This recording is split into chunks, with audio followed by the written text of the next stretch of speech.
Bien, yo tengo hoy un nuevo candidato presidencial, a José Aguilar Berrocal.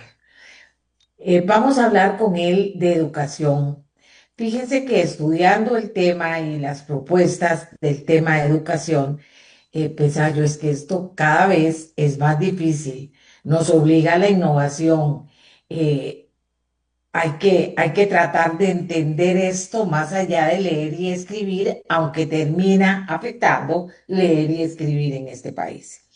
Bueno, vamos a pedirle a José Aguilar Berrocal que le recuerde a los costarricenses quién es él, cuál es su formación para luego iniciar con las preguntas de hoy. José, muy buenos días. Muy buenos días a usted, doña Amelia, y a todos los costarricenses que la acompañan en su programa. Espero que todos hayan amanecido muy bien y que estén con alegría empezando un nuevo día. José, Eh, ¿quién es José Aguilar? Recordémosle a Costa Rica. sí, bueno, gracias de nuevo. Yo soy costarricense, ya yo tengo 47 años. Como les he compartido antes, yo nací en San José, pero crecí en Guanacaste y tuve una infancia rural muy bonita, entre fincas con ganado, arrozales, cañales y pude tener una relación bonita con la gente sencilla del campo y la naturaleza. Hice mi secundaria en San José y la formación, doña Amelia, hice primero mi carrera de psicología, y fue una carrera muy bonita, muy interesante. Pude conocer un poco más profundamente los problemas de la sociedad y de la juventud en particular, que ha sido una pasión. Eso luego lo complementé con dos maestrías. Una primera maestría en el Instituto Centroamericano de Administración Pública, que se llama Gerencia en Proyectos de Desarrollo, cómo pasar de una idea a un proyecto y ejecutarlo. Y luego, gracias al trabajo que pude hacer, la primera parte de mi carrera profesional, que fue en Fundación Acción Joven, el gobierno británico me dio una beca y me permitió estudiar en London School of Economics una maestría como en desarrollo y economía, que es medio difícil de traducir. En inglés se dice Development Management, que es como gestión del desarrollo y básicamente es desarrollo, economía, estrategia. Y finalmente tuve la oportunidad de hacer un último esfuerzo académico, que fue un curso técnico en la Universidad de Oxford para hacer el uso del índice del pobreza multidimensional, de la pobreza multidimensional, como herramienta de política pública. Es una manera distinta de ver la pobreza. Y luego de esa formación regresé a Costa Rica y he estado trabajando en iniciativas, en alianzas público-privadas, en comunidades, educación, empleabilidad y tratando de ayudar en crisis humanitarias a nuestra comunidad que sufre. Bien, regresó a Costa Rica. No solo regresó, asumió un compromiso, postularse por un partido nuevo a los costarricenses. En una campaña electoral que ha sido diferente por muchas cosas, llama la atención esta campaña electoral, sin duda alguna, pero ahí está con su propuesta José Aguilar.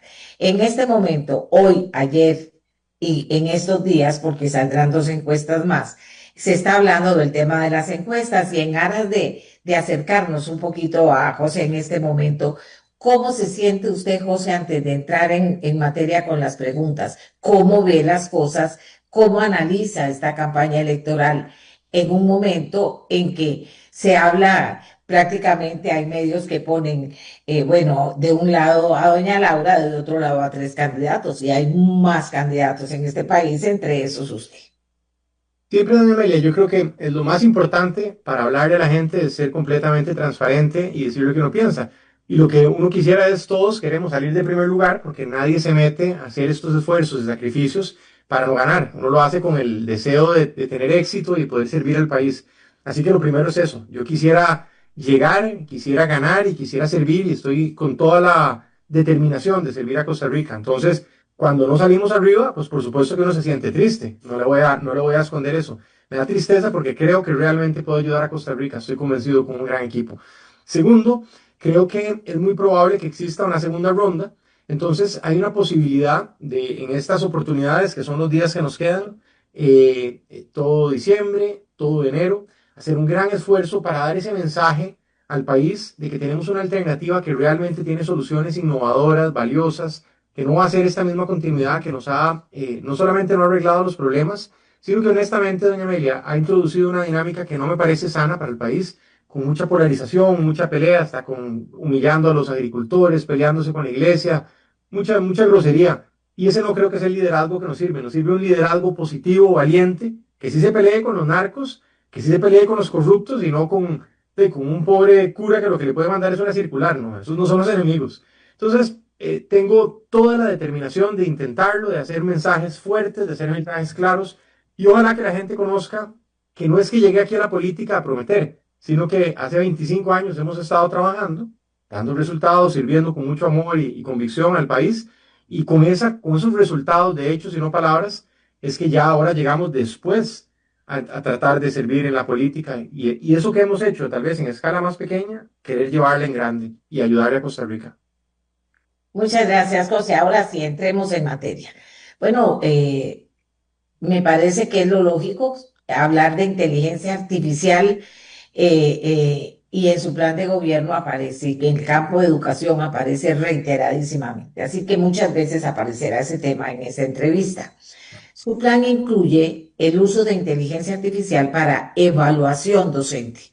Históricamente, los gremios magisteriales han cuestionado los mecanismos de evaluación estandarizada. ¿Qué estrategia de negociación específica implementará para aplicar esta tecnología sin detonar conflictos laborales que afecten el calendario escolar, como ha sido la historia reciente en Costa Rica? La primera acción de todo este esfuerzo, doña Amelia, que está estratégicamente arriba, y por supuesto se conecta con el tema que usted tocó, es hacer un proceso país que empieza primero declarando una emergencia nacional educativa. Ese es el primer paso. ¿Por qué? Porque esto no va a poder salir adelante solamente con el Poder Ejecutivo. La situación es tan dramática y si sus preguntas me lo permiten, me encantaría ahora tal vez darle una idea al costarricense de cuál es el nivel al que hemos llegado, que vamos a requerir el concurso, por supuesto que del gobierno, pero también de las empresas privadas, de las iglesias, de los padres de familia, de las asociaciones de desarrollo, del cooperativismo, del solidarismo, de los profesores pensionados. Entonces, ahí hay un primer esfuerzo en decirle al país, vean señores, todos estamos claros que hay que atender la catástrofe de seguridad, pero si esto no va a la par, lo de seguridad nunca se va a arreglar, ni lo de economía, ni ninguna otra cosa. El segundo punto que ya nos ayuda a ver cómo hacer viables estos arreglos es, se hace un acuerdo nacional para poder estabilizar el país, por lo menos parar la caída libre en la que vamos y empezar a subir de nuevo en la escala de calidad educativa. Y ahí cómo lo queremos hacer, doña Amelia, es hacer una hoja de ruta técnica, sin improvisación, sin politiquería, sin demagogia, que esté con un acompañamiento cercano de la OCDE, que tiene múltiples mecanismos y políticas públicas que ya han probado en países industriales, países de renta media, en el sudeste asiático, en Europa occidental, en Sudamérica, y que toda esa gama de opciones nos permite tener un menú que sea el que mejor le funcione a Costa Rica y que se sepa que aquí no hay una vendetta política ni que es una cosa electoral, sino que es algo técnico. Y entonces, una vez que uno tiene todo el foco del país con la declaración de la emergencia, tiene una hoja de ruta técnica con el mejor acompañamiento de la OCDE, uno empieza a ir comunicándole, doña Amelia, al país qué es lo que va a hacer y cuáles resultados están. Y me voy a referir ahora sí concretamente en ese marco que tenemos al país en un acuerdo y que el presidente de la República lo va liderando para darle todo el respaldo político, institucional, nacional. Hay dos mecanismos muy concretos para que vea las herramientas que hay. Uno que estamos de hecho aplicando en programas que me ha tocado liderar con mi organización Desarrollo Humano Estratégico y con Acción Joven en otras ocasiones, que es en el bilingüismo. Existen herramientas estandarizadas con inteligencia artificial, justo como usted lo pone, que usando una tablet o usando un dispositivo móvil se hace una prueba oral, se hace una prueba de lectura y esos mecanismos que están acreditados por el marco común europeo pueden saber en cuál banda se encuentra el estudiante y así mismo el profesor. ¿Y esto por qué es muy importante? Porque, por ejemplo, hablemos del caso del turismo, que hay desarrollo turístico en el Caribe, en el Pacífico Sur, en el Pacífico Norte, en Guanacaste. El inglés es muy importante. Si tenemos profesores que están en la banda inferior y no pueden ni ellos mismos pasar el mínimo nivel, ¿cómo van a estar siendo docentes que le enseñen a los niños a hablar inglés? Entonces, ese es un ejemplo concreto de cómo con herramientas de fácil uso, disponibles para el Ministerio de Educación, totalmente impersonales, es tecnología que no dice yo voy con el partido X o el partido Y, o a mí me gustan los creyentes o no me gustan los creyentes. Es totalmente objetivo. Indica José o Doña Amelia tienen un nivel de inglés bajo, medio, alto. Si es muy bajo, se detecta y ahí el ministerio necesariamente tiene que introducir una acción correctiva que es darle a ese joven un docente que al menos maneje su materia. Una segunda metodología complementaria. Esto está tomado de la OCDE y es una metodología que me encanta. Se llama observación en el aula. ¿Y qué es lo que ellos proponen, doña Amelia? Identifican docentes de alto desempeño que tienen buenas prácticas didácticas, que hacen uso de material audiovisual, que hacen dinámicas participativas y que logran ser solicitados por un año para que vayan a observar el aula de sus colegas y entonces empiezan a identificar cuánto tiempo duraron en pasar la lista, cómo fue el calentamiento de la materia, cómo se pudo ejemplificar con ejemplos prácticos la parte teórica, cómo estimuló la participación y la dinámica. Y eso mismo que se hace de manera personal, que acabo de escribir, se llama observación en el aula y ha sido aplicado en muchísimas naciones con enorme éxito, porque es una retroalimentación constructiva. No es que le dicen, no, doña Amelia, usted hizo mal esta materia, entonces vamos a quitarle y le ponemos una sanción, sino, doña Amelia, aquí ve qué interesante, ve un chiquillo que estaba viendo para la ventana, le puedes llamar la atención y lo involucras, para poner un ejemplo. Eso mismo se hace con inteligencia artificial, en donde cámaras pueden capturar la dinámica y en tiempo real lo que acabo de describir, que antes hacían los humanos, lo hace la tecnología. Y le pasa un reporte puntualizado en donde el docente puede tener con todo tipo de detalle cuáles oportunidades de mejora, cuáles herramientas didácticas puede introducir. Y eso obviamente le da un montón de posibilidades de introducirse. ¿Y cómo se tiene que mejorar? Estos datos, ya sea el de observación en el aula, el de las pruebas estandarizadas que mencioné, que lo mismo que es para inglés se puede hacer para lectoescritura y fonética, para matemáticas, o esta de observación con inteligencia artificial, se agregan y eso le puede permitir a cada núcleo, que es el asesor supervisor, el director regional de cada región territorial, de cada provincia, tener un reporte que luego se deriva en un plan de trabajo. ¿Cómo vamos a fortalecer al Liceo Villarreal, al Liceo Julio Fonseca, al Liceo de Granadilla? Y ese plan de trabajo se hace con una entidad, doña Amelia, que se llama el Centro de Formación Técnica Ladislao Gámez, que es a donde Costa Rica le da capacitación a nuestros docentes. Y eso se hace con el concurso de las universidades privadas y públicas y la formación técnica del docente. Entonces, en lugar de hacerlo así, como dicen, a lo que el aire sople, lo hacemos sobre la base de ciencia y tecnología, con evidencia, sin el ánimo de ir a maltratar a los docentes. Eso no es lo que estamos diciendo, pero sí con el ánimo de exigirle, si la sociedad te solicita que, o sea, vos le pedís a la sociedad que te dé un trabajo, tenés una remuneración, tenés la responsabilidad de formar a centenares de niños, por lo menos tenés que ser solvente en tu asignatura. Si no, hay que, pues, identificar a alguien que sí pueda enseñar inglés, matemáticas o el curso que sea. Y yo creo, doña Amelia, termino con esto. Es difícil pensar en un profesional que determine más el éxito de una nación desde el punto de vista social, económico, democrático, que un educador. Todos tenemos en nuestro corazón, en nuestra vida, un ejemplo de cómo un docente nos ayudó, nos marcó, nos inspiró. Entonces, ese esfuerzo en tener los mejores docentes para nuestros jóvenes y niños es la inversión más importante que puede hacer la nación, en mi humilde opinión. Gracias, José. Sí, sin duda alguna, el tema de la educación es el gran reto que tiene este país. Unido a muchísimos que son casi que igual, pero si esto no se arregla, dice mucha gente, el país no lo logra. El diagnóstico es devastador en este momento. Dice que los jóvenes de noveno leen como niños de tercer grado. Usted, entre otras cosas, habla de una cruzada nacional apoyada por maestros pensionados y organizaciones no gubernamentales.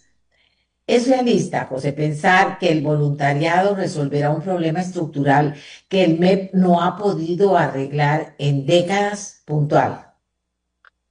Tres partes de la respuesta. Hubo un plan sólido que no se ejecutó por falta de seguimiento. El voluntariado, ya me voy a referir, yo puedo dar fe con centenares de miles de horas de voluntariado que sí funciona cuando hay buena gerencia. Y un elemento de contexto que quisiera introducir, doña Amelia. Yo creo que los costarricenses tienen que tener claridad de esto. Voy a ponerlo en un esquema de tiempo para darles la manera de dimensionar la seriedad del asunto. Usted recordará que estuvo las huelgas de 2018, después 2019 y después vino la pandemia y fue el acabose. En ese transcurso, doña Amelia, tuvimos las mayores discontinuidades educativas en nuestra historia. Un muchachito que se graduó, por ejemplo, de quinto año de la secundaria en diciembre de 2023, la última vez que tuvo clases en Maremoto fue cuando estaba en sexto grado, tuvo toda la secundaria complicadísima. Pero ese muchachito al menos fue a la primaria. Vea esto qué importante, doña Amelia, un muchachito que se graduó de sexto grado de primaria en diciembre de 2023, la última vez que tuvo clases fue en preparatoria, que tuvo clases normales. ¿Por qué traigo esto a colación? Porque nos va a tocar administrar en Costa Rica un montón de muchachos que están ahora en segundo año, tercer año, cuarto año del colegio que no pudieron desarrollar las bases. Y esos son los jóvenes que van a salir a la sociedad, a las familias, al trabajo, a la economía. Entonces, si no hacemos esta cruzada, nos va a tocar hacer frente a un país de mano de obra no calificada masivamente, que es un país muy caro, que paga cargas sociales muy altas, que ha perdido competitividad y esos jóvenes no van a tener empleo. Y si eso no sucede, vamos a estar en un problema de pobreza, de inseguridad y de crisis democrática. Sí hay que hacer esta cruzada, porque si no, sucede lo que acabo de decir. Esta cruzada, ¿a quién vamos a interpelar? Vamos a pedirle ayuda a las universidades, que tienen grandes profesionales. Hay que pedirle ayuda a los maestros pensionados que tienen mística y que tienen habilidades de lectoescritura. Hay programas de la sociedad civil y quiero darle un mérito a una gran profesional que aprecio mucho, que se llama Ana Marcela Acuña, que es la representante de una organización internacional que se llama Glyphing, que es una organización que fue una plataforma tecnológica creada en la Universidad de Barcelona para poder ayudar con lectoescritura y fonética, y funciona a las mil maravillas. Yo lo he visto funcionar en 6 escuelas de Santa Cruz, de Guanacaste, y puedo dar fe que cuando se utiliza la metodología, hay conectividad de equipamiento, los niños adquieren las habilidades lectoras, y con los voluntarios, si hay una buena coordinación del centro educativo con el voluntario, puede ser corporativo, puede ser una ONG, puede ser una acción de desarrollo, funciona. Yo, por ejemplo, le puedo decir, hoy, saliendo de esta entrevista a las 10 de la mañana, tengo, doña Amelia, la graduación de un proyecto gigantesco en Occidente, en donde más de 1000 jóvenes se van a certificar en bilingüismo, en programación de software, en habilidades blandas, y eso se hizo con apoyo de docentes, con apoyo de plataformas tecnológicas y con una enorme cantidad de voluntarios corporativos. Lo que hay que hacer es tener una buena coordinación. Y si eso no lo hacemos, el tiempo no es suficiente para que el curso lectivo recupere a los jóvenes de todos estos años que se perdieron por lo que intenté explicar. Y si los jóvenes no saben leer y escribir, no van a entender la complejidad de la economía, de la sociedad, de la carrera profesional que van a hacer, y las posibilidades de éxito son cercanas a cero. Y eso puede ser una gran catástrofe nacional. Entonces hay que hacerlo. Usted apuesta fuerte por la tecnología, inteligencia artificial en las aulas, pensamiento computacional, conectividad universal. Pero existen cientos de centros con órdenes sanitarias por infraestructura básica como agua, techos. Técnicamente, ¿cómo piensa desplegar equipos de alta tecnología en aulas que hoy no cumplen condiciones físicas mínimas ni de seguridad eléctrica? ¿Cuál sería la inversión? ¿Cómo ve esta ruta? La respuesta totalmente honesta es que si el centro educativo está en ruinas, no se puede. El que diga lo contrario está mintiendo. Y trágicamente, para que su audiencia tenga la dimensión, doña Amelia, estamos hablando que de los 5000 centros educativos hay una cifra cercana a los 1000 que están en cierre sanitario, que para empezar eso es una vergüenza histórica. Entonces, tiene razón la persona que formuló esta pregunta. Si no tenemos las mínimas condiciones, no es posible que ahí la tecnología se implemente, y lo que habría que hacer es un plan urgente, remedial, que eso por supuesto tiene que estar en la declaración de emergencia, de cómo le vamos a dar a estos jóvenes la posibilidad mínimamente digna de que no estén recibiendo clases con una pizarra guindada de un palo. Yo estuve hace como 3 semanas en Caño Negro, por los Chiles, y ahí estaba una escuela que hace como 10 años se cayó, no la han arreglado, los chiquillos iban a un salón comunal lleno de goteras y ahí guindaban la pizarra. Eso es inaceptable para una república democrática.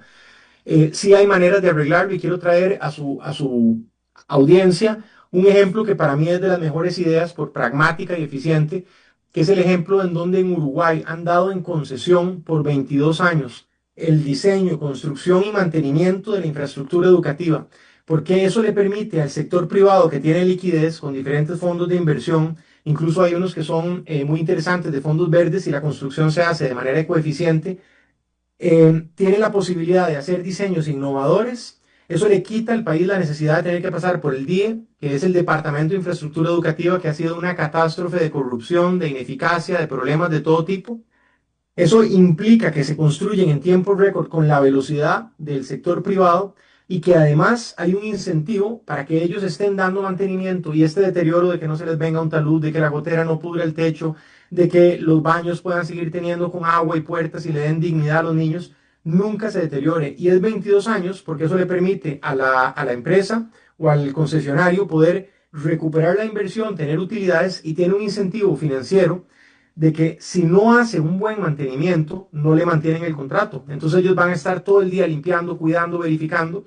Y me parece a mí que es la mejor opción ahora que el país va a estar en una situación socada económica y no va a tener esta liquidez para enfrentarlo porque tenemos que hacerle frente a pensiones, a seguridad, a infraestructura. Ahí dejo esa opción. Y una última idea, doña Amelia, que creo que tenemos que empezar a considerar seriamente en Costa Rica. Veamos el ejemplo de República Dominicana. Ellos, usando los fondos de pensiones, han desarrollado infraestructura, puertos, muelles, aeropuertos, escuelas, colegios. Han desarrollado una inversión enorme inmobiliaria en donde los dan en concesión, los utilizan y le dan una enorme rentabilidad a esos fondos. Y, por ejemplo, si se sabe que va a haber una garantía en donde el Ministerio de Educación va a estar utilizando por 30, 40 años esta infraestructura educativa, es una inversión garantizada para estos fondos. También hay liquidez, también se puede utilizar ese mecanismo y podemos tener infraestructura educativa de primer nivel con fondos de pensiones o con esta concesión como ya lo ha hecho con mucho éxito Uruguay, incluso ha tenido evaluaciones externas demostrando que la metodología funciona. Educación dual en zonas rurales, porque usted propone la formación dual en todas las regiones.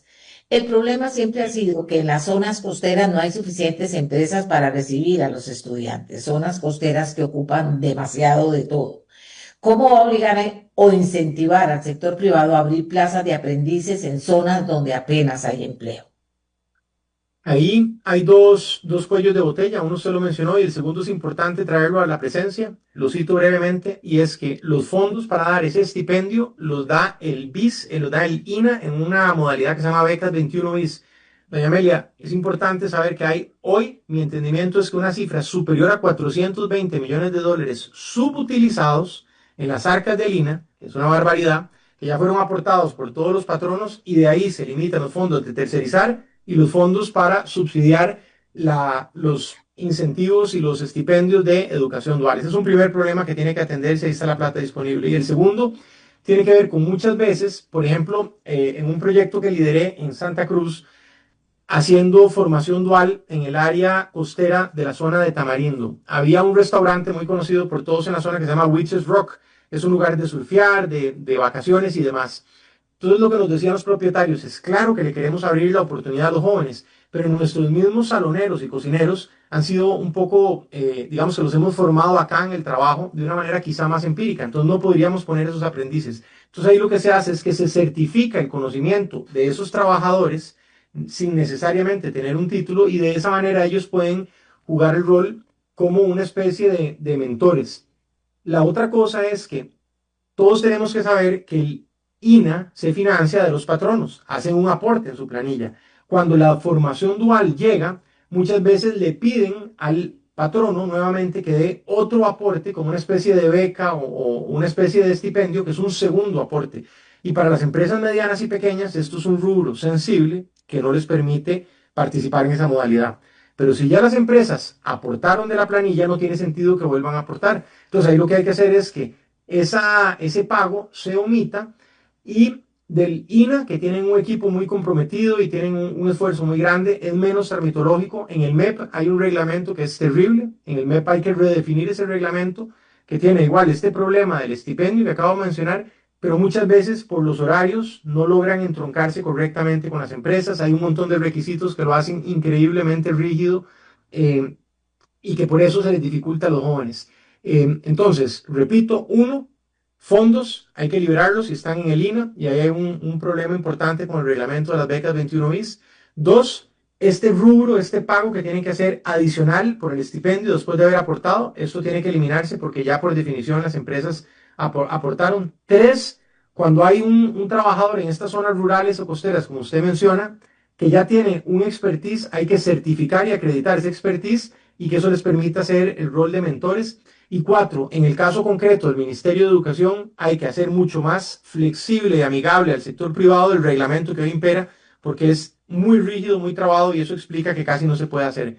Hay personal que conozco directamente que son muy comprometidos, que tienen toda la motivación, pero esa parte normativa es increíblemente entrabada y lo ha dificultado.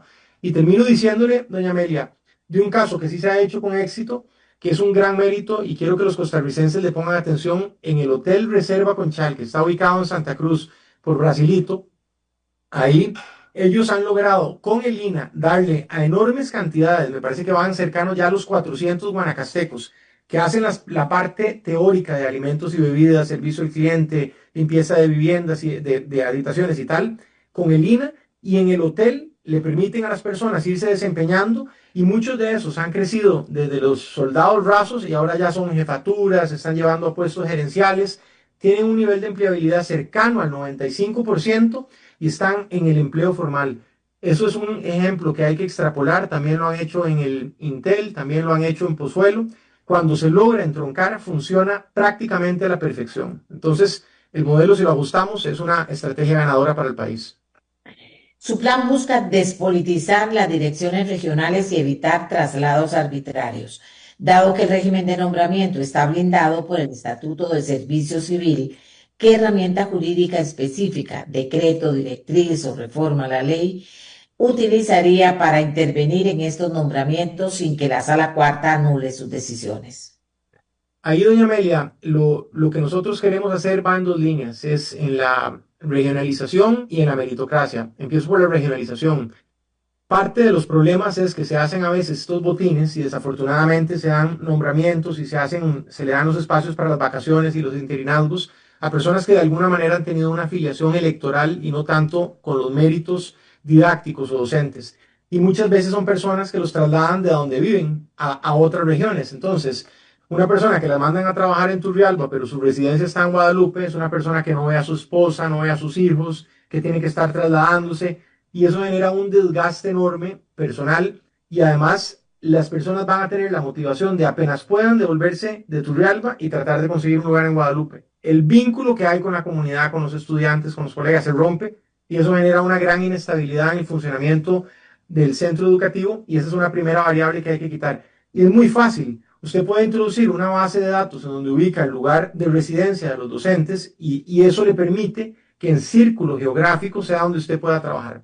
El segundo punto tiene que ver con cuando se vayan a hacer los nombramientos, que se hagan sobre una base de una plataforma tecnológica unificada, que muchas veces el Ministerio de Educación no utiliza, y ahí nuestra sugerencia es que esto todo se haga utilizando una excelente herramienta que se llama la plataforma Saber, que empezó desde hace muchos años a desarrollarse y por alguna razón no le han sacado el rendimiento posible y eso tiene todas las variables administrativas, infraestructurales, de nombramientos, de matrícula, que permite incorporar todos los antecedentes de los docentes y casi que con inteligencia artificial puede optimizar cuál es el docente que tiene los atributos adecuados para poder cubrir cada uno de los puestos sin que se haga sacándolo con pinzas, como muchas veces sucede. Y hay que decirlo, hay una pugna muy fuerte también con los gremios y los sindicatos que usualmente intervienen ahí. Entonces, repito, una es nuestra sugerencia que se racionalice geográficamente, en donde el docente trabaje donde tiene arraigo, en donde tiene compromiso con la comunidad y se estabilice y no se rompa su núcleo familiar y no se rompa esa estabilidad. Y segundo, que sobre la base de la plataforma Saber se adecue con el Departamento de Recursos Humanos del Ministerio de Educación, el Servicio Civil, para que sea sobre la base transparente de la tecnología y los atributos que se nombren a los profesores en lugar de que se haga de una manera más discrecional como desafortunadamente sucede. Y creo que la plataforma Saber permite hacerlo sin ningún problema. En su plan de gobierno menciona algo que no se oye habitualmente en una campaña política y en los políticos, que el asistencialismo perpetúa la pobreza.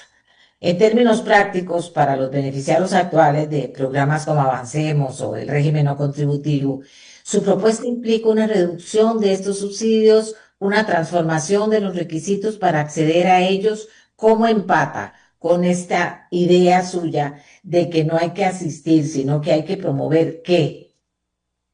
El desarrollo de capacidades para la inserción laboral. Y eso tiene mucho que ver con cómo entendemos la pobreza. Históricamente la pobreza se entiende solamente como la falta de dinero para comprar bienes y servicios de la canasta básica. Hay una segunda mirada que es la mirada multidimensional, Entonces voy a ver, vea qué diferencia más interesante, doña Amelia. Si usted solamente quiere entender la pobreza y darle plata a la gente para que supuestamente esté encima de este límite, por ejemplo, usted quiere atacar la pobreza en Talamanca, en Guadalupe o en Liberia, y lo que tiene es cuánta gente está por debajo del umbral del dinero para la canasta básica, no sabe si estamos hablando, por ejemplo, en Talamanca versus Guadalupe, de realidad muy diferentes. Si el problema ahí es vivienda o salud o tercera edad o cómo está la economía de esos lugares, está muy a ciegas. En contraposición de si lo hace con la métrica multidimensional, en donde usted sabe cómo está la dimensión de vivienda, de empleo, de salud, de protección social. Cuando usted tiene estas otras variables, usted puede saber cuáles herramientas, que son como medicinas, puede utilizar y en qué dosis para atender estas enfermedades que son las privaciones y carencias. Y si usted prioriza, por ejemplo, quitar todas las privaciones y carencias de educación con formación técnica, que termine la educación secundaria, que no tenga rezago, esa persona aumenta sus habilidades, logra tener un empleo y después de haber arreglado la dimensión de educación, por ende, logra quitar las carencias de la dimensión de empleo y como el empleo formal está relacionado con la dimensión de salud por la caja, entonces educación arregla empleo, empleo arregla salud y se hace una salida además sostenida en el tiempo. Porque una vez que usted aprendió computación, no la va a desaprender. Una vez que usted se certificó en inglés, no lo va a desaprender. En contraposición de si yo le doy a usted un bono de plata nada más, de usted se va al súper y lo gasta y se le acabó. En contraposición de una persona que esté trabajando en Guanacaste o en Limón, se hace guía turístico porque sabe hablar inglés, él de manera sostenida en el tiempo tiene su dinero y adicionalmente, vea qué interesante, cuando ya tiene trabajo, doña Amelia, esa persona no solamente puede pagar las cosas en el súper, pero cotiza para el seguro médico para él y para su familia, cotiza para pensión, se hace un sujeto de todos los derechos como aguinaldo, derechos laborales, sujeto de crédito, cotiza para el INS y para el INA. ¿Y qué es lo que tenemos que arreglar acá con esta reflexión? Hoy, por la legislación que prevalece, que es la lógica de pobreza monetaria de FODESAF, la que mencioné inicialmente, si yo, por ejemplo, estoy en pobreza, me dan una beca para que me capacite y me están ayudando con la red de cuidado para mis hijos y algún otro subsidio temporal, en el momento que logro tener trabajo, esos ingresos se cuantifican y las instituciones dicen, no, José ya no está en pobreza porque tiene un poquito más de plata. Me quitan la red de cuidado, me quitan el apoyo y la beca, y entonces me dicen, ahora usted páguelo. Y cuando tengo que con este recién ganado salario pagar estas cosas, vuelvo a caer a pobreza monetaria y vuelvo a caer a pobreza multidimensional. Y la gente dice, no, mejor no trabajo y no estudio y me mantengo en pobreza y me siguen dando los subsidios. En lugar de decirle, invirtamos en capacidades, de manera temporal lo vamos sosteniendo hasta que ya esté macizo y sólido y lo que hacemos es un estímulo que la gente desarrolle capacidades, ingrese empleo, en lugar de dar un subsidio asistencial. Esas dos miradas son contrapuestas y nosotros estamos del lado de desarrollar capacidades, ayudar a que tengan empleo o que puedan emprender, acompañarlos por un tiempo transitorio hasta que ya la gente se pueda defender solita. En lugar de mandarle mensaje, si usted estudia y trabaja, le quitamos ayuda y entonces la gente se abstiene de hacer ese esfuerzo personal para salir adelante. Esa pregunta puede sonar redundante después de oír su respuesta, pero usted promete erradicar la pobreza extrema antes del 2030. Todos los candidatos prometen reducirla desde hace años, pero nadie lo logra. Para erradicar la pobreza extrema, propone, entre otras cosas, que ya nos mencionó, unificar datos entre Sinirube y el sistema Saber del MEP, del que ya habló también. Sin embargo, Sinirube ya cruza datos de beneficiarios. Más allá de la gestión de datos, ¿cuál sería la propuesta de reactivación económica específica? Usted ya nos habló algo de eso en la anterior respuesta, para hogares de baja escolaridad que aún con ayudas bien dirigidas no consiguen empleo. Dos observaciones muy puntuales para precisar. La plataforma Saber, que quiero insistir, es una plataforma que los costarricenses tienen que ponerle atención, tiene gran potencial y en el Ministerio de Educación va el 93,5% de todos los jóvenes que estudian. Son muchos datos muy importantes. Hay que lograr terminar de calibrar que plataforma Saber se hable con Cinerube, que es la plataforma de todas las instituciones sociales. Son dos grandes avances que el país tiene que cuidar y fortalecer. Aún hace falta calibrarlos y ahí hay una gran posibilidad de afinar esa manera de llegarle a la gente. Segundo punto, ¿cuáles son las industrias, doña Amelia, que le dan oportunidades de trabajo a las personas de menores recursos, lo que se llama mano de obra no calificada? Desarrollo inmobiliario, infraestructura y agricultura principalmente. La agricultura, la actual administración los ha maltratado mucho por el tipo de cambio y por otras medidas, están muy afectados. Hay que ayudarle a la agricultura, eso genera muchas oportunidades de empleo, sobre todo en zonas rurales. Desarrollo inmobiliario, es inmensamente importante la construcción, el desarrollo de infraestructura, y ahí nosotros tenemos dos medidas que queremos agresivamente promover. Una primera, quiero repetir el ejemplo de República Dominicana, generar todas las condiciones normativas para que se puedan utilizar fondos de pensiones como los recursos con los que se van a hacer infraestructura de aeropuertos, puertos, carreteras, autopistas, puentes. Ya sugerí que incluso se podía utilizar para generar infraestructura educativa de alta calidad y eso genera muchísima contratación de mano de obra no calificada. Ahí hay una vía. Concesiones de obra pública para que el sector privado pueda intervenir también, pero que no sean proyectos pequeños como pequeños retazos de carretera, sino toda la autopista interamericana, hacer grandes inversiones. Esa es una segunda medida. Tercera medida, con la banca pública, doña Amelia, nosotros hemos estado insistiendo en que el desarrollo y la construcción de vivienda es una enorme manera de generar empleo para mano de obra no calificada. Los bancos del Estado, y ahí tenemos cuatro alternativas, está el Banco Nacional, el Banco de Costa Rica, el Banco Popular, que tienen algunas características similares, pero digamos que tienen respaldo soberano del Estado, y de alguna manera que me atrevo a meter en este cóctel banca de desarrollo, que de alguna forma también puede funcionar, si le logramos dar capital de trabajo y se hace desarrollo inmobiliario, y específicamente yo quiero ayudarle a los jóvenes. Muchas veces los jóvenes están por encima del nivel de pobreza, pero no tienen la plata suficiente para poder tener una hipoteca. Entonces, los jóvenes de clase media baja y clase media no logran comprar su vivienda. Si les damos una línea de crédito con una tasa de interés baja, con un periodo de amortización muy extenso, vamos a poder permitirle a los jóvenes que tengan su casita, que tengan ese sueño, que hagan familia, y eso genera muchísima construcción y de igual manera también se permite que se haga renovación para las viviendas con banca pública en coordinación con la Cámara de Construcción, que la verdad tienen una propuesta excelente, inversión en vivienda para jóvenes. Eso permite generar también muchísimo dinamismo y desarrollo. Y básicamente la otra medida, y termino con esto, doña Amelia, cuando uno se detiene a pensar cómo se comporta el ecosistema del empleo en Costa Rica, 9 de cada 10 trabajos lo genera la iniciativa privada. Y de esos 9 de cada 10, 97,5% son pequeñas y medianas empresas. Entonces, otra medida que permite generar mucho trabajo y empleo formal es bajar las cargas sociales, que si no me traiciona la memoria, tenemos entre las, creo que es la tercera carga social más alta de todas las Américas, para que las personas que están en la informalidad medio subsistiendo puedan dar un salto a la formalidad. Y ahí también el tema de la tramitología, que es la otra gran queja de todos los emprendedores, que son la mayoría del país, es una maraña enredadísima de trámites que andan del tingo al tango, y una muy buena práctica que ya funciona en el régimen de zonas francas, que es la ventanilla única de trámites y el apoyo muy cercano que daba COMEX, CINDE y Procomer. Ese mismo acompañamiento y seguimiento nosotros querríamos proponerlo para que nos ayude CINDE al régimen definitivo con una ventanilla única de trámites y hagamos que este suplicio y este calvario que pasan todos los emprendedores sea mucho más amigable para ellos. Entonces puedan tener un buen crédito, las cargas sociales sean mucho más bajas para que se vayan a la formalidad y este infierno de tramitología que tienen que hacer se haga muy cercano a como se hace en el régimen de zonas francas, en régimen de definitivo. Y no nos olvidemos de este país que me encanta, Estonia. Doña Amelia, vea qué interesante. En Estonia, con la plataforma de gobierno digital, en 16 minutos de un día, tienen una empresa constituida con permiso de funcionamiento, cuenta bancaria, cédula jurídica. Aquí pueden ser casi como 16 semanas con enormes dificultades. Ese banco de plataforma de gobierno digital transparente, amplio, que hay que hacer agresivamente, nos permite también a toda esta gente que está en la informalidad y que tenemos que darle empleo, tener un gobierno amigo, facilitador, digital, y además permite tener una identificación de las redundancias del gobierno, los cuellos de botella y toda la corrupción que se hace en los departamentos de proveeduría. Con ese combo creemos que podemos ayudar a generar mucho trabajo, mucho empleo y que se vaya al lado formal.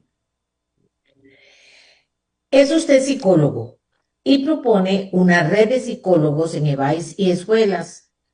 Bueno, vamos a valorar eso. ¿Por qué? Es muy importante.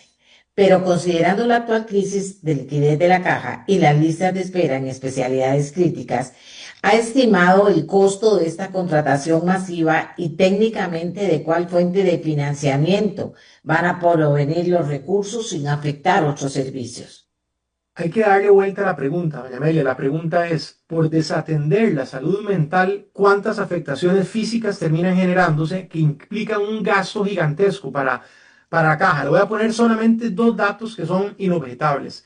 Posterior a la pandemia, las crisis por picos de ansiedad y depresión se han subido como un 300%. Eso está altamente correlacionado con, por ansiedad, comer, se genera una obesidad que es otro disparador enorme que está totalmente identificado como la causa de raíz de múltiples problemas de enfermedades cardiovasculares y diabetes, que es los principales disparadores del gasto de la atención primaria y clínica en la caja. Entonces, no es que hay que ver cuánto hay que invertir en salud mental como un gasto, es cuánto hay que invertir en salud mental como una prevención de un enorme gasto, que es como una bola de nieve, además de la afectación de la calidad de vida de una persona que se siente en depresión, con picos de angustia, con insomnio, que no puede dormir, que no puede generar vínculos afectivos en el trabajo y en su familia. Entonces, la manera correcta es entender todo lo que esto genera de ahorros y de calidad de vida.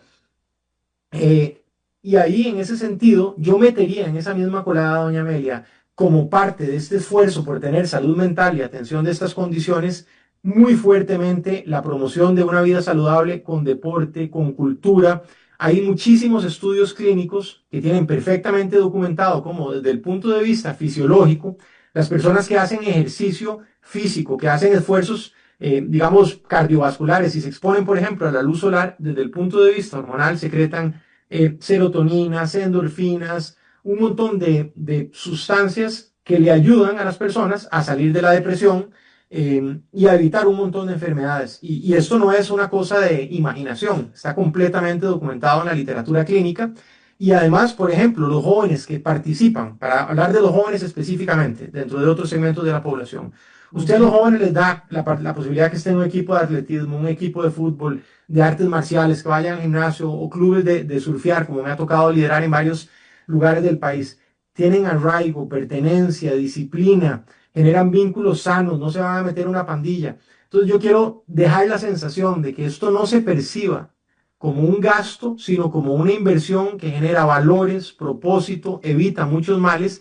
Y estoy seguro, por ejemplo, que si uno habla con el Colegio de Psicólogos, con la Facultad de la UCR de Psicología, con muchas universidades muy serias que hay de psicología, como la UNIBE, como la UCASIS, en la ULatina y algunas otras, no me cabe la menor duda que prácticas profesionales, que el TCU, con una debida gobernanza, van a estar listos para, sobre la base de una alianza público-privada, de un acuerdo serio, estar ahí trabajando, abriendo espacios de escucha, abriendo espacios de acompañamiento psicoterapéutico supervisados.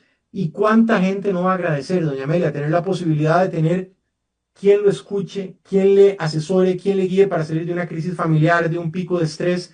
Esto es inmensamente importante y casi siempre se deja de lejos en la interpretación de la salud pública y en mi humilde opinión es un enorme error estratégico que comete el país. Para financiar sus propuestas, José, usted habla de disciplina fiscal y cierre de entes o de instituciones. Con claridad podríamos mencionar concretamente cuáles fusionaría o cerraría y más importante, ¿tiene viabilidad política en la Asamblea para derogar las leyes que crearon estas instituciones? La respuesta totalmente sincera es nada es fácil. Tampoco es fácil poner nuevos impuestos. Entonces, aquí el camino es cuál dificultad escogemos. ¿Le vamos a cargar más plata a los costarricenses para seguir con un gasto ineficiente? Mi respuesta es no rotundo. Vamos a tratar de hacer un reordenamiento del Estado para que sea más eficiente. ¿Y es difícil? Sí, definitivamente. Este es el camino que queremos seguir.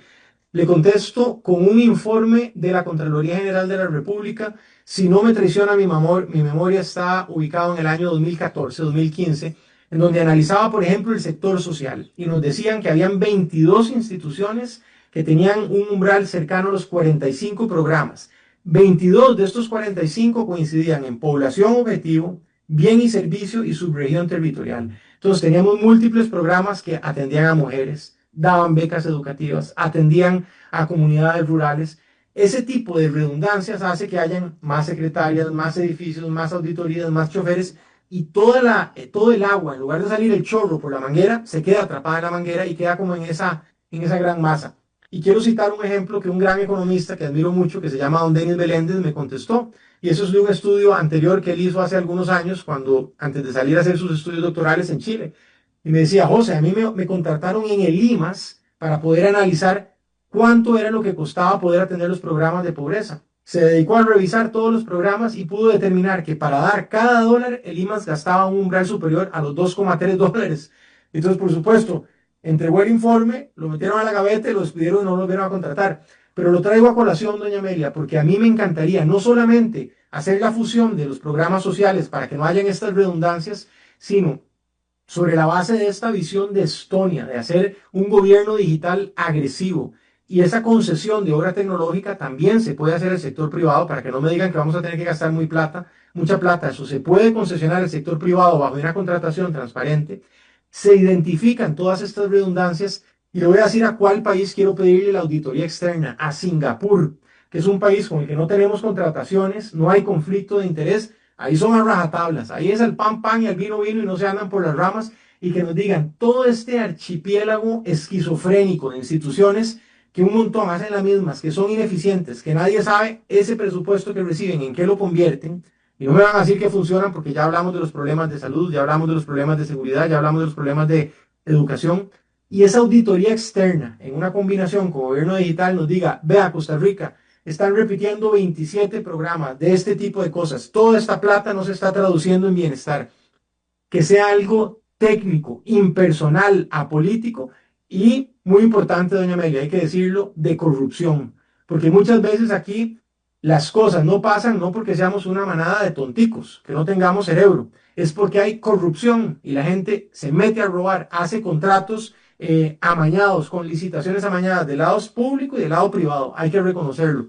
Y esa corrupción es la que nos está hundiendo como país. Entonces, la intención que vamos a tratar de hacer es gobierno digital transparente, se identifican redundancias, vamos a mover cielo, mar y tierra para que con estos países amigos, Estonia, Singapur, se haga una auditoría externa y salga lo que tenga que salir, y ahí sí, de la mano con el OIJ, se investigue, y todos los que vamos a agarrar en estos trinquetes, sea el apellido que sea, venga de donde venga, a donde tiene que ir, esa prisión. Y si no hacemos eso, creo que va a ser difícil para Costa Rica salir de este enredo en el que estamos metidos. No, José, sus modelos de retención, explique un poquito qué estoy diciendo cuando hablo de modelos de retención, requieren inversión intensiva por estudiante. Dado que el presupuesto nacional está limitado por la regla fiscal y el alto peso del servicio de la deuda, ¿propone usted una reingeniería de partidas subejecutadas dentro del presupuesto actual del Ministerio de Educación o planteará una reforma legislativa para excluir la inversión educativa de la regla fiscal? Dos cosas ahí. Empecemos por cosas sencillas. Costa Rica tiene la política social selectiva o combate a la pobreza, mucho se financia por FODESAF, que es la billetera que tiene el gobierno para ayudar a las familias más humildes. Esas partidas de FODESAF que típicamente se asignaban en becas de Avancemos, hogares conectados, eso se hacía con Fonatel, que también ayudaba en transporte estudiantil y comedor estudiantil, doña Amelia. Si eso no se restablece y se invierte fuertemente ahí, vamos a tener un alto riesgo de perder, sobre todo en zonas costeras y rurales, a todas esas familias alejadas de las cabeceras de cantón y se desenganchan permanentemente del sistema educativo. Ahí hay que hacer lo que haya que hacer para que eso se fortalezca, hayan recursos suficientes y a esas familias humildes les demos una mano solidaria. Y si no, hay que tener esta claridad. Es mentira que se va a hacer un ahorro por más regla fiscal o más lo que sea, porque ese joven va a estar fuera del mercado laboral en pobreza, con una alta probabilidad que se meta en el narcomenudeo, la delincuencia, y después hay que gastar en policía, hay que gastar en el proceso judicial y hay que gastar en la cárcel. Entonces tenemos que estar claros que eso ahorro no es. En contraposición de si le damos estas herramientas y los logramos educar y que salgan, por, como he argumentado antes, a una vida con propósito y productiva, más bien le generan riqueza al país. Entonces, nadie puede argumentar que ese ahorro es inteligente, además de que es una injusticia y una falta de compasión con las familias que más lo necesitan, que quieren salir adelante. Segundo punto, vamos a ver, existe una situación de que por la evolución demográfica, cada vez menos jóvenes se van metiendo al sistema y cada vez menos jóvenes llegan a la secundaria. Eso está totalmente documentado. Entonces se puede hacer una inversión de mucho mayor atención por grupos de secundaria más pequeños en donde se puedan canalizar los fondos. Y ahí es donde la capacidad de liderazgo permite apalancar recursos. Estas estrategias de retención son estrategias que nosotros desarrollamos en la Fundación Acción Joven, en donde nunca le hemos pedido un colón al Ministerio de Educación, más bien hemos apalancado recursos de la cooperación internacional, de empresas privadas, de cooperativas y los inyectamos con apoyo socioafectivo, con equipamiento tecnológico, con giras guiadas para la empleabilidad, que repito, no le han costado un colón al Estado. Nosotros le hemos aportado. Y este tipo de alianzas que sí es 100% factible hacer, y a mí no me van a decir que no se puede hacer porque los he hecho en Guanacaste, en Punta Arenas, en Limón, en Occidente. Ya les dije, mañana, ahora a las 10 de la mañana tenemos la graduación de más de 1000 jóvenes, en donde le aportamos millones de recursos. Entonces ahí, sobre la base de alianzas público-privadas, es perfectamente realista, con una buena coordinación con el director, con el orientador del centro educativo, apalancar enormes recursos. E incluso el INA está también totalmente dispuesto a fortalecer. Siempre pongo de ejemplo una gran funcionaria que se llama doña Katia Zamora, que es la que dirige el INA en Occidente de la sede de San Ramón, que por cierto es una sede bellísima, que ellos han aportado cursos, charlas, ofrecen una oferta de capacitaciones gigantescas que complementan la formación que da el sistema educativo formal.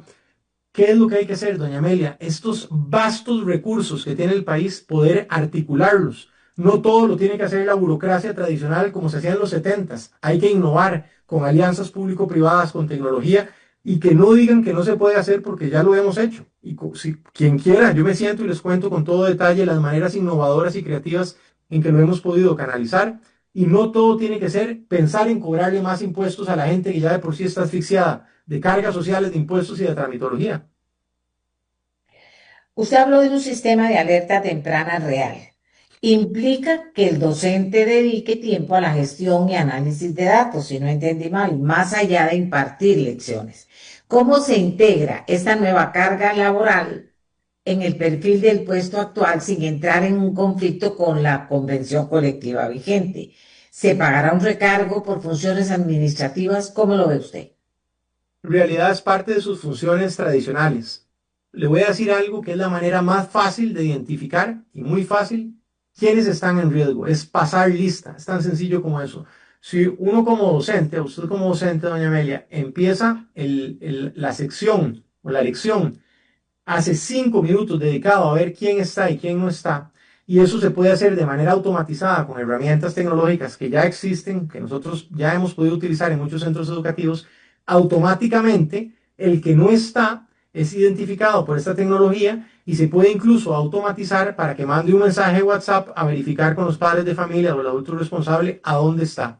Si ese mensaje no es respondido de manera satisfactoria, el protocolo implica una llamada de seguimiento. Y ahí es donde entra el profesor guía, el orientador o el mismo docente. Y eso permite a tiempo identificar que don José, doña Amelia no llegaron. Y muchas veces, doña Amelia, le voy a contar casos reales que me ha tocado escuchar. Recuerdo en el Liceo Julio Fonseca, se me está viniendo a la memoria un jovencito que llamamos. El padre había perdido el trabajo, hizo una crisis alcohólica, tuvieron un problema familiar terrible y el jovencito dejó de venir.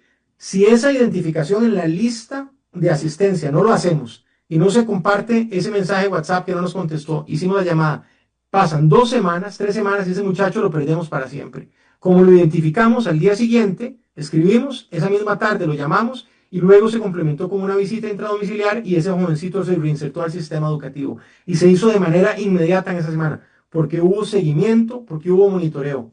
Esa tarea de impedir que se nos desgrane la mazorca, que los chicos se vayan quedando de lejos, es parte fundamental del docente que identifica con esta herramienta, del profesor guía y el orientador que hacen este monitoreo, y ahí de nuevo, en alianzas estratégicas con la sociedad civil y con estos otros aliados, es 100% realista poder realizar este trabajo y específicamente hay que aplicarlo en 2 momentos críticos del año, que es después de Semana Santa y especialmente en julio, después de las vacaciones de 15 días, en donde por diferentes razones, a veces, por ejemplo, en zonas alejadas rurales y agrícolas, los muchachos se desenganchan porque están participando en alguna cosecha de alguna situación agrícola o están trabajando en la temporada alta, si es el tema turístico, ayudan a las familias, es crítico en esas temporadas hacer trabajo focalizado e intensivo.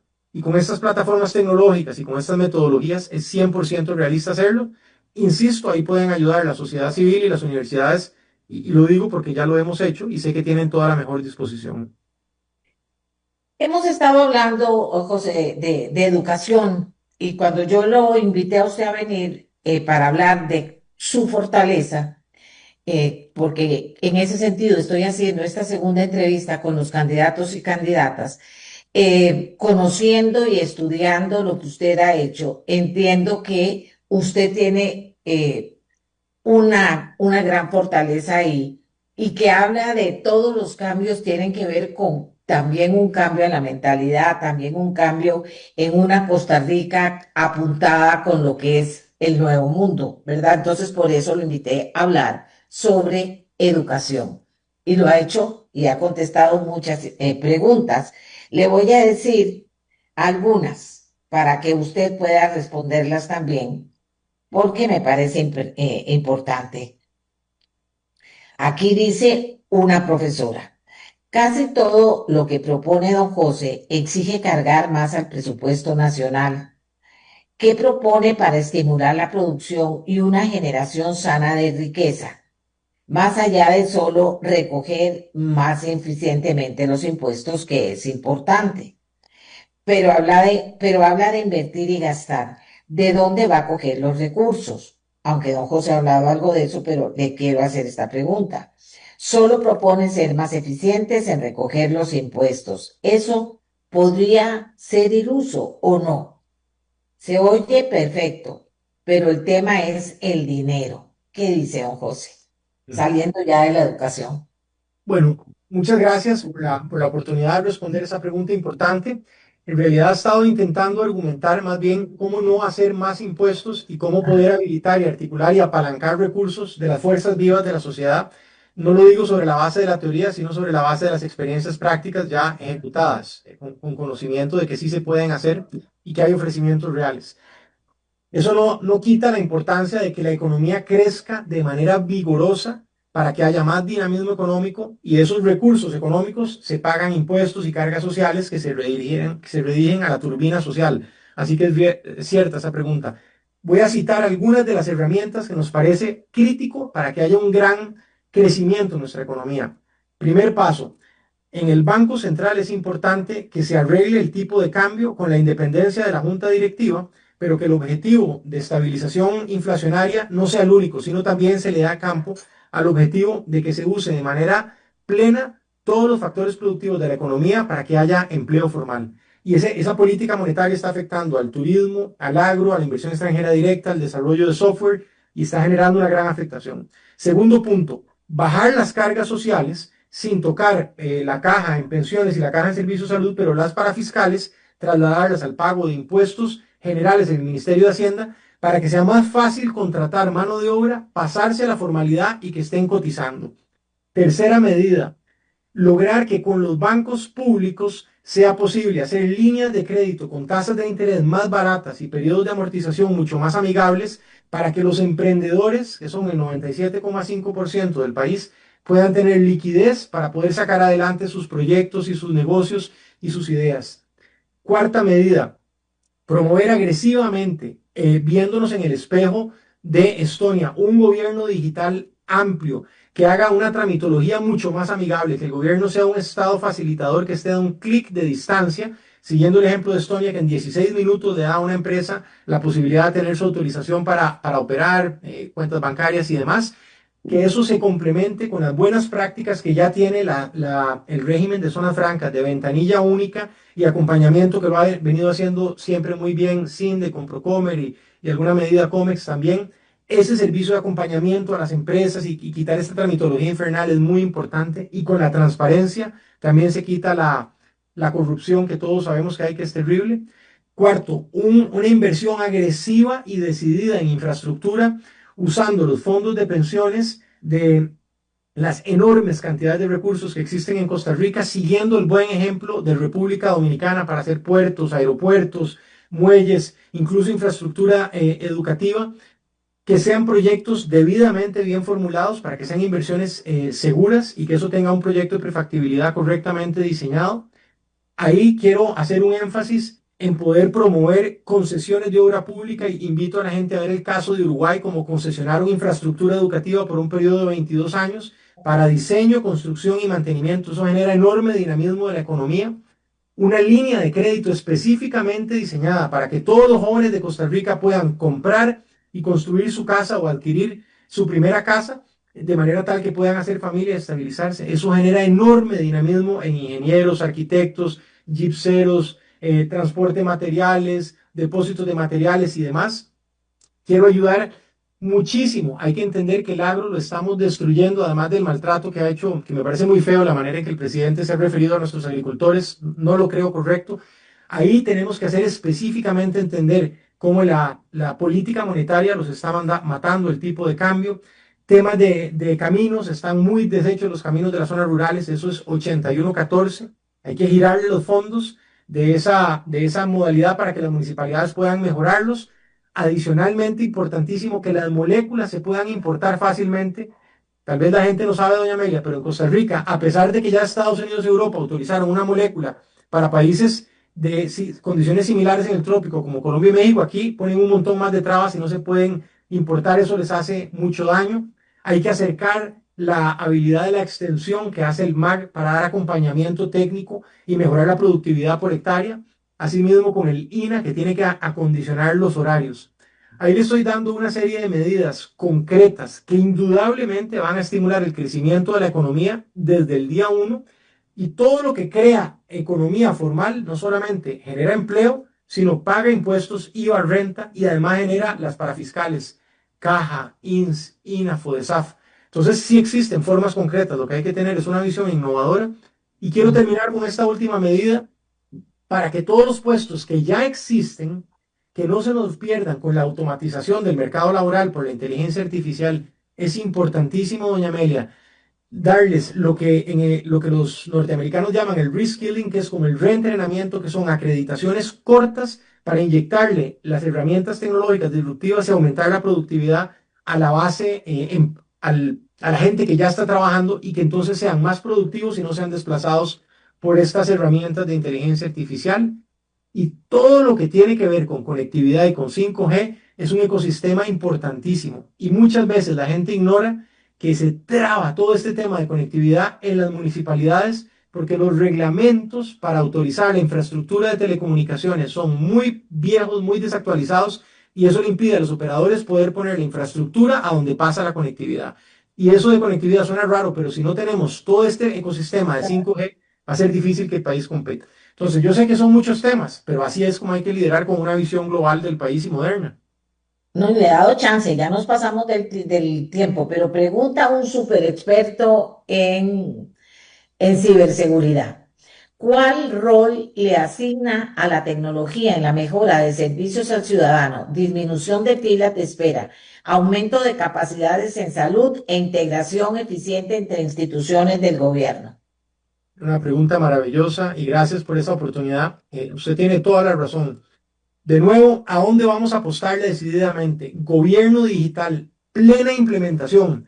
Aparte de tener esas ventajas que usted introduce con su pregunta, el PROSIC, en un estudio que publicó en el 2020, indica que si se logra hacer razonablemente bien, se pueden tener ahorros por el orden del 3% del Producto Interno Bruto cada año, que es un ahorro masivamente grande, y eso era 2020. Imagínense ahora 2026 con todo el avance de blockchain, de inteligencia artificial y estas herramientas. Cuando usted tiene una pecera, nos permite, uno, identificar las miles de redundancias y duplicidades espantosas que tenemos. Dos, nos permite tener una transparencia para identificar todos los focos de corrupción. Tres, así como en Estonia dan en 16 minutos la autorización y todo está a un clic de distancia, hacia eso nos deberíamos de mover. Cuatro, no es cierto que esto tiene que solamente contratarse por el Estado con un gasto enorme, se puede hacer una concesión de obra tecnológica. Esa es una idea que quiero reconocerle el mérito intelectual a Adolfo Cruz, que es un líder del sector tecnología de Camtic, que me lo ha comentado y que definitivamente lo queremos hacer. Y finalmente, todo lo que le permite a una gente, por ejemplo, imagínense a alguien que está hablándonos desde La Cruz, en La Virgen, que está ahí por la milla fronteriza, que para poder hacer unos trámites en la MUNI o en cualquier institución tiene que salir a caballo, pasar unos ríos, después ir en bus no sé cuántas horas, gastar la platita que le cuesta generar sembrando tiquisque y frijoles. Si lo puede hacer ahí desde el teléfono, a donde está y se ahorra todo eso, o los trámites que hacen aquí en Migración Extranjería y tienen que durar 3 días con plata que no tienen, imagínense cómo esto le ayuda en la calidad de vida y en el ahorro a familias de zonas muy alejadas, de familias humildes. Entonces no es solamente para el sector empresarial, que es importante, pero también para toda esta gente que puede tener una vida mucho más simple con un gobierno facilitador y estas plataformas. Y además, termino con esto, doña Amelia, hay que estar claros, costarricenses, la parte bonita la acabo de decir, la parte no tan bonita es que hay que ir de la mano con el OIJ, porque cuando levantamos la tapa del motor y empezamos a ver como una pecera todo lo que está pasando, nos vamos a encontrar corrupción a borbollones y todos los que hacen corrupción y nos están envenenando y robando tienen que enfrentar las consecuencias de sus actos y deberían de ir a prisión. Esa es nuestra propuesta. Ahora sí, 1 minuto y medio, ya no me puedo extender más, pero hay varias preguntas. Voy a hacer la última. El tipo de cambio sigue bajando, a pesar de que el Banco Central ha comprado 2.000 millones de dólares recientemente, llegando a 17.000 millones de reservas, 5.000 millones más de lo que necesita para sus fines específicos. ¿Qué sugiere don José Aguilar para ese exceso de dólares ociosos? Primero que todo, quiero dar el mensaje al país de que yo soy inmensamente respetuoso de la independencia del Banco Central. Ahí lo primero que hay que hacer es tener un buen nombramiento de la Junta Directiva y el presidente va a traslaparse, le va a quedar un año más es mi entendimiento, en su posición, pero la nueva figura que nosotros vamos a llevar es una figura que va a entender que el Banco Central tiene dos objetivos. El objetivo de estabilidad inflacionaria, que es muy importante, y macroeconómicamente yo no voy a hacer ninguna locura ni loco. Voy a estar completamente con prudencia y con mucho cuidado, pero hay que subir el segundo objetivo, que es usar todos los factores de la producción para tener un empleo pleno. Eso es igualmente importante. Entonces, en esa discusión del seno de la Junta Directiva tiene que ver cómo se restablecen políticas de tasas de interés que estimulen el crecimiento de la economía, la inversión y el empleo pleno. Y hay muchas mecánicas que se pueden hacer. Si nosotros tenemos un exceso de reservas, se puede hacer algún tipo de fondo soberano, pero eso, quiero darle el mensaje al país que lo vamos a hacer respetando la independencia de la Junta Directiva, con absoluta prudencia para no crear una crisis macroeconómica y que se va a hacer sobre la base de darle equiparación al objetivo de crisis inflacionaria, de metas inflacionarias con empleo pleno. Y ese va a ser el foro en donde se van a dictaminar este tipo de políticas económicas. No, no lo vamos a hacer manipuladamente desde afuera. Muchas gracias, don José. Vio todo lo que hablamos a partir de educación, sobre educación y también le presenté algunas de las inquietudes de las personas que nos escuchan. Él es don José Aguilar Berrocal, candidato presidencial de Avanza que nos ha acompañado hoy. Que tenga un lindo día, don José.